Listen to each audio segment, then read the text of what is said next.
Office থেকে বাসায় এসে দেখি শ্বশুর শাশুড়ি আর আমার একমাত্র শালা সোফায় বসে আছে। আমি শ্বশুর শাশুড়িকে যখন সালাম করতে যাব তখন তারা পা সরিয়ে নিলেন।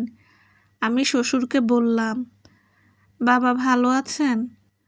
উনি মুখটা অন্যদিকে ঘুরিয়ে কিছুই বললেন না। আমি শাশুড়িকে বললাম, মা আপনি ভালো আছেন? উনি আঁচল দিয়ে মুখ ঢেকে বললেন, তুমি আমায় মা ডেকো না, আমার ঘৃণা লাগছে তোমার চেহারাটা দেখতে। বুঝতে পারলাম না ওনাদের কি এমন হলো যে আমার জন্য ওনাদের চোখে এত ঘৃণা ভর করেছে। আমি আবার শালাকে বললাম, সাকিব কি হয়েছে? সাকিবও কিছু বলল না, শুধু ওর চোখে দেখতে পেলাম আমার প্রতি ওর খুব রাগ। বাধ্য হয়ে নিজের রুমে ঢুকলাম। রুমের ভিতর ঢুকে দেখি দুইটা বড় বড় লাগেজ। আমার খাটের এক কোণে আমার স্ত্রী মিলি চুপ করে বসে আছে। মিলির চেহারা দেখে মনে হচ্ছে সেও খুব রেগে আছে। আমার প্রতি দুনিয়ার সমস্ত রাগ ওর এক চোখে, আর অন্য চোখে দুনিয়ার সমস্ত ঘৃণা জমে হয়েছে। আমি ওর পাশে বসে বললাম, কি হয়েছে? তোমরা সবাই এমন করছো কেন? মিলি আমার দিকে তাকিয়ে বলল, তোমার একটা সত্য কথাতে হয় এই সংসার টিকবে, নয়তো ভেঙে যাবে। আমি মিলির কথা শুনে অবাক হয়ে বললাম, মানে কি? মিলি আমাকে টেনে সবার সামনে এনে বলল, তুমি সবার সামনে সত্যিটা বলবে। তুমি কি আজ পতিতালয়ে গিয়েছিলে? কথাটা শুনে আমার বুকের ধুপকানি বেড়ে গেল। আমি মিলির হাতটা ধরতে চাইলাম, কিন্তু মিলি আমার হাতটা ছেড়ে দিয়ে বলল, তুমি আমার প্রশ্নের উত্তর দাও।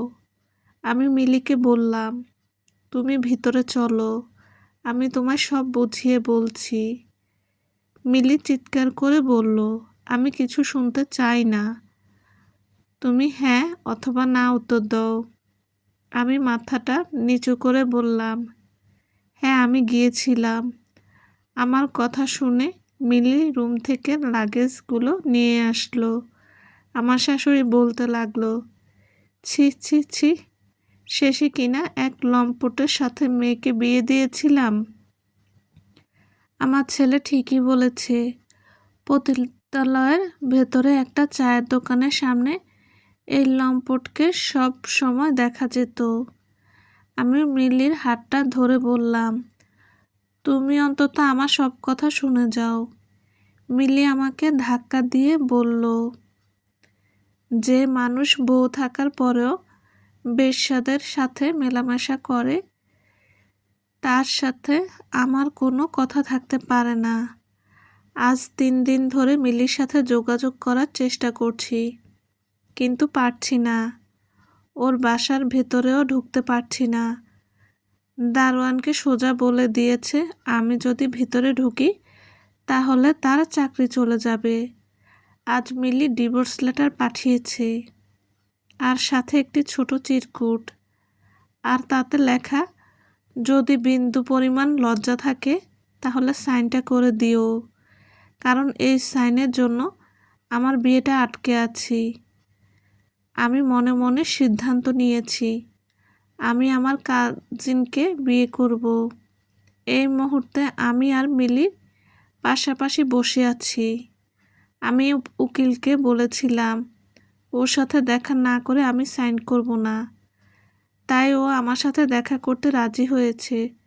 শাশুড়ি এসে বলল, আমার মেয়েকে যা বলার তাড়াতাড়ি বলে এইখান থেকে বিদায় হও, কারণ তোমার মতো নোংরা মানুষকে আমি সহ্য করতে পারছি না।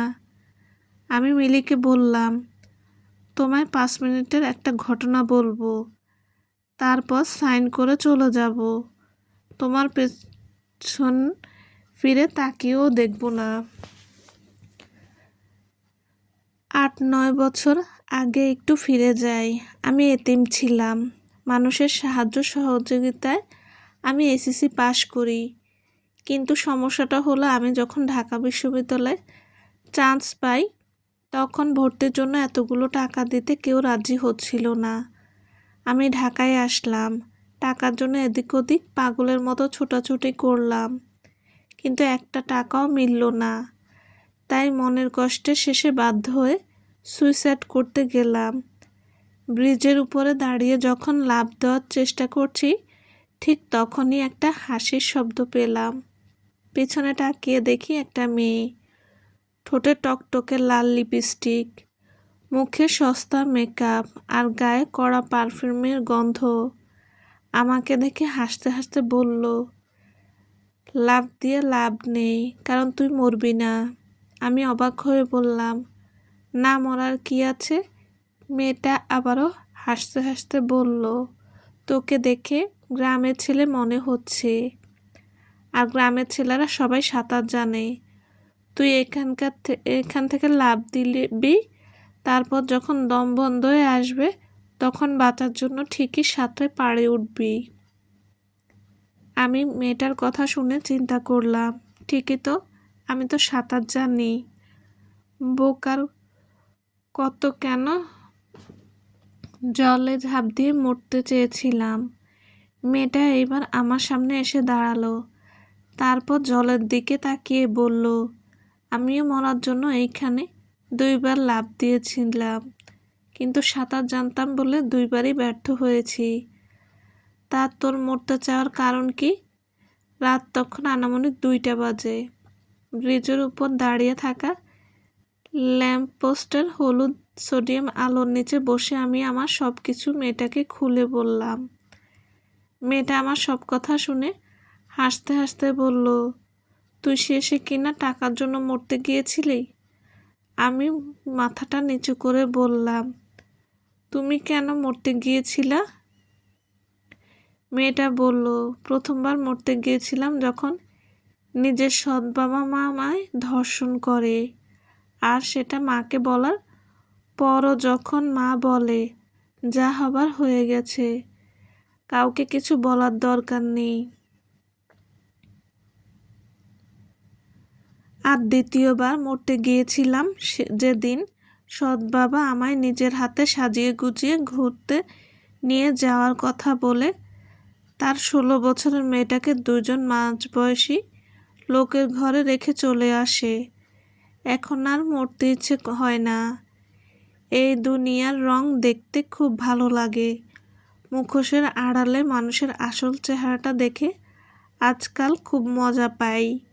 সারা রাত আমাদের মতো পতিতাদের সাথে কাটানোর পর পরের দিন স্ত্রীকে 1000টা মিথ্যা কথা বলার কিছু পুরুষের চেহারা দেখে খুব আনন্দ পাই। তুই এই বয়সে মরিস না, তাহলে দুনিয়ার অনেক রং আর আনন্দ থেকে বঞ্চিত হবি। সূর্যের আলো যখন ফুটতে শুরু করবে তখন মেয়েটি আমার হাতে টাকা দিয়ে বলল, ভাইরে, প্রতিদিন একটু একটু করে মরে যাবার পরও যদি আমি বেঁচে থাকতে পারি, তাহলে তুই কেন পারবি না? সেদিনের সেই মেয়েটি আমার ভর্তির সমস্ত টাকা দেয়। এমনকি যখন আমার যা প্রয়োজন ছিল মেয়েটি আমায় সব দিত। মেয়েটির সাথে আমার যৌন চাহিদার কোনো সম্পর্ক ছিল না, সম্পর্ক ছিল ভাই বোনের। খুব চেষ্টা করেছি বোনকে এই অন্ধকার জগৎ থেকে বের করতে, কিন্তু পারিনি। তোমাদের মতো কিছু ভদ্রলোকের ভিড়ে অন্ধকার জগতের মেয়েদের নাকি আলো সহ্য হয় না, তাই মাঝে মাঝে নিজের আলো জগৎ ছেড়ে অন্ধকার জগতে মিশে যাই আমায় আলোর পথ দেখানো সেই মানুষটিকে দেখতে। পেপারে সাইন করে সোজা চলে আসি। পিছন ফিরে তাকিয়ে দেখার কোনো ইচ্ছে নেই মিলি কী করছে। শুধু পাশে দাঁড়িয়ে থাকা শাশুড়িকে বললাম, আমি না হয় নোংরা ছেলে, তাই পতিতলায় যাই, কিন্তু আপনার ছেলে তো ভদ্র, বাবা মায়ের সন্তান, সে কীভাবে জানে আমি নিষিদ্ধ পল্লীর ভিতরে চায়ের দোকানের সামনে বসে থাকি? সে কি নিষিদ্ধ পল্লীতে চা খেতে যায় নাকি? থাক, বাকিটা বুঝে নেবেন। এখন মধ্যরাত, আমি ব্রিজের উপর দাঁড়িয়ে আছি, আমার সাথে ঘটে যাওয়া ঘটনাগুলো ভাবছি। পিছন থেকে একটা মেয়ে আমায় ডাকছে।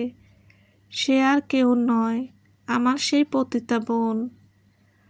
আর তার সাথে আমার স্ত্রী মিলি। মিলি আমার সেই বোনকে খুঁজে তার কাছে সব ঘটনা খুলে বলে। তারপর আমার কাছে ক্ষমা চাইতে আসছে, কারণ মিলি জানে ও একা আসলে কোনোদিন আমি তাকে ক্ষমা করব না। সেদিন আমি পারিনি সেই বোনটার আদেশ অনুরোধ অমান্য করতে। মিলিকে ক্ষমা করে দিয়েছি, তবে আমার শ্বশুরবাড়ির সবার সাথে সম্পর্ক ছিন্ন করার শর্তে মিলি এইসব শর্ত মেনে নিয়েছে। বোন আবার নতুন করে আমাদের ভেঙে যাওয়া সম্পর্ককে জোড়া লাগিয়েছে। আর হ্যাঁ, সেদিন ডিভোর্স পেপারে আমি সাইন করলেও মিলি করেনি। আমার বোন একজন উকিল, একজন আমলেও একজন কাজীর পরামর্শ নিয়ে নিয়ম অনুযায়ী নতুন করে আবার আমাদের বিবাহের কাজ সম্পন্ন করেছেন। যাবার সময় বোন মিল্লিকে বলেছিল, আমাদের মুখোশের আড়ালে অনেক কিছু লুকিয়ে থাকে। কারো সম্পর্কে না জেনে, অন্যের কথা শুনে, সত্য মিথ্যা যাচাই না করে কখনো ভুল বুঝে একটা সম্পর্ক নষ্ট করো না। একটা সম্পর্কের সবচেয়ে বড় প্রয়োজন বিশ্বাস। এখন মিল্লি আমি দুজনের মাঝে মাঝে আমরা ওই বোনের সাথে দেখা করতে আসি, যে বোনটির সাহায্যে আমি নতুন জীবন পেয়েছি। সমাপ্ত।